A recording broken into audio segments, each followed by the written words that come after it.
मानव जीवन का परम लक्ष्य क्या होता है गुरुदेव? एक युवा शिष्य ने अपने गुरु से सवाल किया। गुरु ने विचार मग्न होकर उत्तर दिया कि निर्धन आदमी के लिए धन कमाना परम लक्ष्य होता है।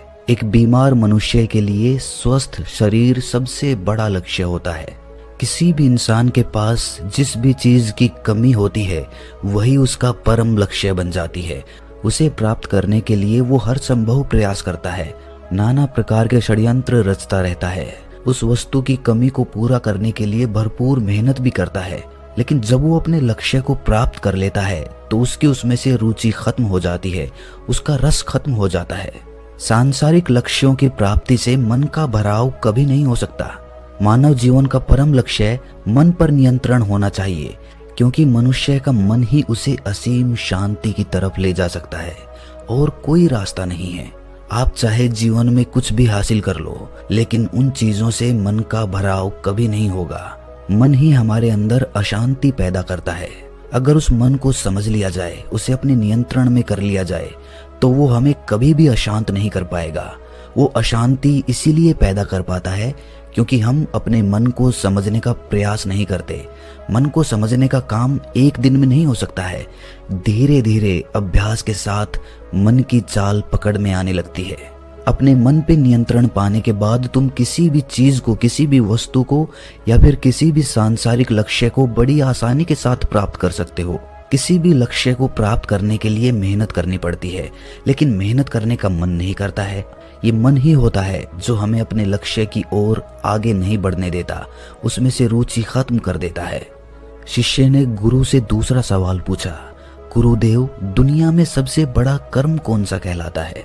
गुरुदेव ने बड़े शांत स्वर में उत्तर दिया कि बिना लक्ष्य का कर्म ही असली कर्म होता है।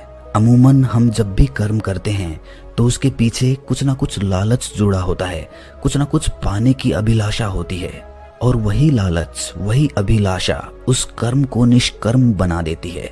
अगर तुम बिना कोई उम्मीद लगाए सिर्फ कर्म करते रहोगे तो तुम्हारे कर्म में ही तुम्हें सारा रस मिलने लगेगा। जिस प्रकार असली आनंद सफर का होता है, ना कि मंजिल का, उसी प्रकार असली आनंद कर्म का होता है, ना कि लक्ष्य प्राप्त करने का। लक्ष्य प्राप्त करना तो अंतिम पड़ाव है, वो तो मंजिल है, उसमें क्या आनंद मिलेगा? आनंद तो कर्म करने में होता है। लेकिन ज्यादातर मनुष्य यही भूल करते हैं। किसी भी कर्म को करने से पहले वो अपना लक्ष्य सुनिश्चित कर लेते हैं, और यही उनकी सबसे बड़ी भूल होती है, क्योंकि लक्ष्य सुनिश्चित करने के बाद उनका ध्यान सिर्फ लक्ष्य पर लगा रहता है। कर्म करने पे से उनका ध्यान हट जाता है। बिना लक्ष्य को सुनिश्चित किए हुए कोई कर्म करेगा ही क्यों गुरुदेव? क्योंकि जब मनुष्य अपना लक्ष्य निर्धारित करता है उसी के अनुसार तो कर्म करता है। अगर वो अपना लक्ष्य ही सुनिश्चित नहीं करेगा तो उसे फिर कर्म करने की आवश्यकता ही क्या है? गुरुदेव ने बड़ा ही अद्भुत उत्तर देते हुए जवाब दिया कि मान लो तुमने कोई लक्ष्य सुनिश्चित किया, उसके अनुसार कर्म भी किए और फिर वो लक्ष्य भी प्राप्त कर लिया, लेकिन लक्ष्य प्राप्त होने के बाद तुम क्या करोगे? लक्ष्य प्राप्त होना कोई अंत तो है नहीं, जीवन तो उसके बाद भी होता है। तो उसके बाद के जीवन में तुम क्या करोगे? लक्ष्य तो प्राप्त हो चुका, अब या तो तुम्हें मर जाना चाहिए या फिर कोई दूसरा लक्ष्य ढूंढना चाहिए, क्योंकि अब करने के लिए कुछ बचा नहीं है। तुम अंतिम पड़ाव पर पहुंच चुके हो।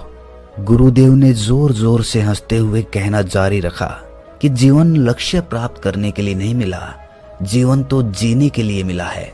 हर एक पल को तुम जी खोल कर जी सको। अगर कर्म को भूलकर लक्ष्य के पीछे भागते रहोगे तो एक लक्ष्य पूरा होने के बाद तुम दूसरे लक्ष्य के पीछे भागोगे, और इसी प्रकार जीवन पर्यंत भागते रहोगे और ठहरना कभी सीख ही नहीं पाओगे। और वहीं पर अगर तुम कर्म का आनंद लेना सीख गए, लक्ष्य को भूलकर सिर्फ कर्म करने पर अपना ध्यान केंद्रित करना, इस प्रकार का मन जिस इंसान का होता है वो किसी भी कार्य को पूरे रस के साथ करेगा, पूरी रुचि के साथ करेगा, आधा अधूरा नहीं करेगा, क्योंकि उसका पूरा ध्यान उस कर्म को करने पर लगा हुआ है। गुरुदेव ने उदाहरण देते हुए समझाया कि मान लो दो लोगों को एक पहाड़ी पर चढ़ने के लिए भेजा जाता है। उस पहाड़ी के शिखर पर पहुंचना ही उनका अंतिम लक्ष्य है। उनमें से एक इंसान उस पहाड़ी के शिखर को देखता हुआ चल रहा है और दूसरा अपने कदमों पर ध्यान लगाकर चल रहा है। जिसका ध्यान शिखर पर टिका हुआ है उसकी चेतना भविष्य में भटक रही है और जो अपने कदमों पर ध्यान लगाता हुआ चल रहा है वही वास्तविकता में वर्तमान में उपस्थित है, क्योंकि उसके कदम वर्तमान में चल रहे हैं और जो शिखर पर पहुंचने का लक्ष्य है वो भविष्य की कल्पना है। शिखर की तरफ देखने वाला हो सकता है कि ठोकर खाकर गिर पड़े, लेकिन जो अपने कदमों पर ध्यान लगाकर चल रहा है उसको कभी ठोकर नहीं लगेगी। चाहे वो शिखर पर ना पहुंच पाए, लेकिन उसने अपने रास्ते का आनंद भली भांति लिया है। उसने अपने चलने को ही ध्यान बना लिया है, अपने कर्म को ही ध्यान बना लिया है, और इस प्रकार के कर्म मनुष्य को असीम शांति पहुंचाते हैं। पूरी दुनिया भाग ही तो रही है, कोई धन के पीछे, कोई रिश्तों के पीछे, कोई किसी चीज के पीछे तो कोई किसी चीज के पीछे। हर मनुष्य इस संसार में भागता रहता है और वो कभी ठहरना ही नहीं सीख पाता। उसे हमेशा यही लगता रहता है, ये भ्रम होता रहता है कि एक बार लक्ष्य को प्राप्त कर लेता हूं उसके बाद तो असीम शांति मिलेगी। लेकिन जब वो लक्ष्य को प्राप्त कर लेता है तो वो अपने आप को और ज्यादा फंसा हुआ महसूस करता है। आनंद और शांति तो दूर की बात रही, लक्ष्य को प्राप्त करने के बाद उसकी चिंताएं, उसकी जिम्मेदारियां और ज्यादा बढ़ जाती हैं। अगर तुमने 1000 रुपये का लक्ष्य प्राप्त कर लिया तो अगला लक्ष्य तुम्हारा 1 लाख रुपये के लिए होगा, उसके बाद करोड़ रुपये के लिए, और इस प्रकार मन का भराव इन लक्ष्यों से कभी नहीं हो सकता। हाँ, हम सन्यासियों और भिक्षुओं की भांति अपने मन को नियंत्रित करना सीख सकते हैं, अपने कर्म में ही आनंद खोज सकते हैं। जहां पर मनुष्य संतुष्ट होना सीख लेता है वहीं पर उसके जीवन में शांति का प्रवेश होने लगता है। हमारी सारी अशांति का कारण सिर्फ हमारी असंतुष्टि है। अपने आसपास नजर घुमाएंगे तो ऐसे बहुत से लोग नजर आएंगे जिन्होंने जीवन में लक्ष्य तो प्राप्त किए, लेकिन वो लक्ष्य प्राप्त करने के बाद उनका जीवन और ज्यादा अशांति से भर गया। वो लक्ष्य ही उनके लिए अभिशाप बन गया। वास्तविकता में मनुष्य अपने मन में तो यही सोचता है कि लक्ष्य प्राप्त करने के बाद मुझे बहुत शांति मिलेगी, लेकिन उस लक्ष्य को प्राप्त करने के कुछ समय बाद ही एहसास होने लगता है कि वो लक्ष्य निरर्थक था, उसकी कोई सार्थकता नहीं थी। मन की आकांक्षाएं अनगिनत हैं, संसार की यात्रा कभी पूरी नहीं होती। जिनको अपने भीतर मुड़ना होता है उनको बीच से ही लौटना पड़ता है। शिष्य ने सवाल पूछा कि गुरुदेव, तो फिर क्या जीवन में कोई लक्ष्य ही नहीं होना चाहिए? क्या हमें बिना लक्ष्य जीना चाहिए? ऐसे तो हमारे और जानवरों के जीवन में कोई भेद नहीं होगा। गुरुदेव ने उत्तर दिया कि लक्ष्य की प्राप्ति उस कर्म को करने पर निर्भर होता है। अगर तुम किसी कर्म को पूरा मन लगाकर पूरे ध्यान से करोगे तो निश्चित है उसका परिणाम भी तुम्हें उचित ही मिलेगा। तुम अपने जीवन में कर्म करते जाओ, फल की चिंता मत करो, फल तुम्हें अपने आप प्राप्त होंगे। प्रकृति तुम्हारे पास खुद तोहफे लेके आएगी, उपहार लेके आएगी। लक्ष्य तुम्हें खुद प्राप्त होंगे, तुम बस अपने कर्म पर ध्यान टिका कर रखो। लेकिन भूल तो यही होती है कि हम ज्यादा समय तक सिर्फ कर्म पर अपना ध्यान टिका कर नहीं रख पाते। हमारा मन तत्क्षण उस परिणाम के बारे में सोचने लगता है, और परिणाम भविष्य का रूप होता है। वर्तमान में तुम परिणाम के बारे में नहीं सोच सकते, परिणाम भविष्य में घटित होने वाली घटना है, और ध्यान तुम्हें भविष्य से वर्तमान में खींच कर लेकर आता है। सारी चिंता, सारे तनाव का कारण भविष्य और अतीत की कल्पना होती है। या तो हम अतीत के बारे में सोचते रहते हैं या फिर भविष्य की कल्पना करते रहते हैं। खाना खाते समय अगर मनुष्य खाने पर अपना ध्यान टिका कर रखता है तो इससे उसे कोई लक्ष्य प्राप्त नहीं होगा, लेकिन उस खाने का आनंद वो पूरी तरह से ले सकता है। लेकिन अगर खाना खाते समय वो किसी दूसरे लक्ष्य के बारे में सोचता रहेगा तो वो उस खाने का पूरा आनंद नहीं ले पाएगा, उस खाने को वो ध्यान नहीं बना पाएगा। और बुद्धिमान वो लोग होते हैं जो हर कर्म को ध्यान बना लेते हैं। हर एक कर्म तभी ध्यान बन सकता है जब उसे पूरी जागरूकता, पूरे होश और पूरे ध्यान के साथ वर्तमान में रहकर किया जाए। ना उसके परिणाम के बारे में सोचा जाए और ना ही उसे जल्दी खत्म करने के बारे में सोचा जाए। पूरे संयम के साथ पूरा ध्यान टिकाकर जब कोई कर्म किया जाता है तो उस कर्म के फलीभूत होने की संभावनाएं बढ़ जाती हैं। लेकिन याद रहे, ना हम परिणाम के बारे में सोच रहे हैं और ना ही संभावनाओं के बारे में। अपने दैनिक जीवन में भी हम बहुत से कर्म ऐसे करते हैं जिनके पीछे कोई लक्ष्य नहीं जुड़ा होता, जैसे कि खाना खाना, टहलना या फिर दूसरों से बातचीत करना।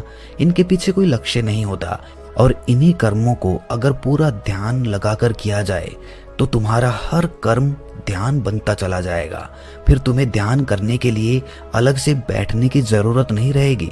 जब भी तुम अपनी आंख बंद करके ध्यान लगाने की कोशिश करोगे तो तुम तत्क्षण उस ध्यान की गहराई में जा पाओगे, क्योंकि तुमने दैनिक जीवन में ध्यान का अभ्यास किया है, हर कर्म को ध्यान बना लिया है। अपने हर एक कर्म को ध्यान बनाने के मैं कुछ तरीके बताता हूँ। धीरे धीरे अभ्यास के साथ तुम इतने निपुण हो जाओगे कि तुम एक ही जगह पर अपना ध्यान बहुत देर तक टिका कर रख पाओगे, और तब तुम किसी भी सांसारिक लक्ष्य को बड़ी आसानी के साथ प्राप्त कर सकते हो, क्योंकि तुम एक जगह पर, एक बिंदु पर अपना ध्यान बहुत देर तक टिका कर रख पाते हो। सबसे पहले जब कोई भी कर्म कर रहे हो तो पूरा ध्यान उस कर्म को करने में लगाओ, और ये बड़ा आसान होता है। इसका अभ्यास हम रोजमर्रा की जिंदगी में भी कर सकते हैं।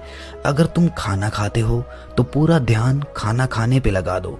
खाना खाते समय अगर कोई विचार आ रहा है तो फिर से अपना ध्यान खाना खाने पर लेकर आओ। रोटी को चबा रहे हो तो चबाने पर ध्यान लगाओ। अगर पानी पी रहे हो तो उस पीने पर ध्यान केंद्रित करो। शुरुआत में थोड़ी समस्याएं आएंगी, आप विचारों में भटक जाएंगे, आप खो जाएंगे, आपको खुद ध्यान नहीं रहेगा। लेकिन जब भी ध्यान आए अपने ध्यान को खींचकर वापस वहीं पर लेकर आओ, और धीरे धीरे अभ्यास के साथ आप विचार शून्य होते जाएंगे। अभी तो खाना खाते समय तुम कुछ और सोच रहे होते हो, तुम्हारा शरीर वहां पर होता है, लेकिन तुम्हारा मन कहीं और भटक रहा होता है। वो भविष्य की कल्पना कर रहा होता है या अतीत की यादों में खोया रहता है। लेकिन जब धीरे धीरे समय के साथ कर्म पर ध्यान टिकाना शुरू हो जाएगा तो तुम्हारे मन का दर्पण एकदम साफ हो जाएगा। उसके ऊपर विचारों का कीचड़ नहीं रहेगा, वो बिल्कुल स्पष्ट नजर आएगा। और जब मन साफ हो जाता है तो उसमें आनंद की झलकियां आने लगती हैं। तब हमें पता चलता है कि जीवन का आनंद क्या है, जीवन का रस क्या है। जीवन का रस विचारों में डूबे रहना नहीं है, विचारों से मुक्त होकर, विचार शून्य होकर जीवन जीना है, विचार शून्य होकर रस लेना है, विचार शून्य होकर आनंद को महसूस करना है। जीवन में तनाव का सबसे बड़ा कारण होता है विचारों से भरे रहना, निरर्थक बातों के बारे में सोचना, जिनसे निरर्थक भावनाएं पैदा होती हैं, जैसे कि जलन, गुस्सा, और यही सारी चीजें अशांति का सबसे बड़ा कारण होती हैं। इसीलिए अगर इन भावनाओं को पैदा होने से रोकना है तो हमें ये देखना होगा कि इन भावनाओं के पीछे विचार कौन से हैं, और धीरे धीरे ऐसे विचारों से मुक्त होकर विचार शून्य होने का अभ्यास करना। ध्यान रहे, विचारों को जबरदस्ती नहीं रोकना है, बस उन्हें देखते रहना है, और देखते देखते वो विचार अपने आप मिटने लग जाएंगे। विचारों की सत्ता तभी तक होती है जब तक वो हमें दिखाई नहीं पड़ते। एक बार विचार दिखाई पड़ने लग जाएं तो सारे विचार गायब होने लग जाते हैं, और पीछे छूट जाता है एक बड़ा शून्य, जो शून्य आनंद का स्रोत है।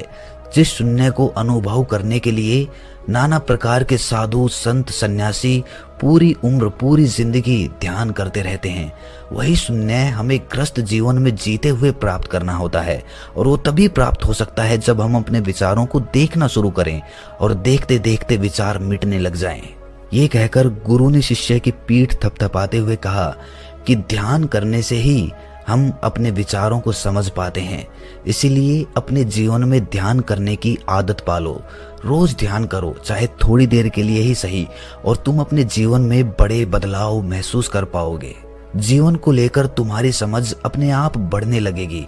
तुम्हारे अंदर के जितने भी सवाल हैं वो अपने आप मिटने लगेंगे। और ये कहकर गुरु वहां से प्रस्थान कर गए।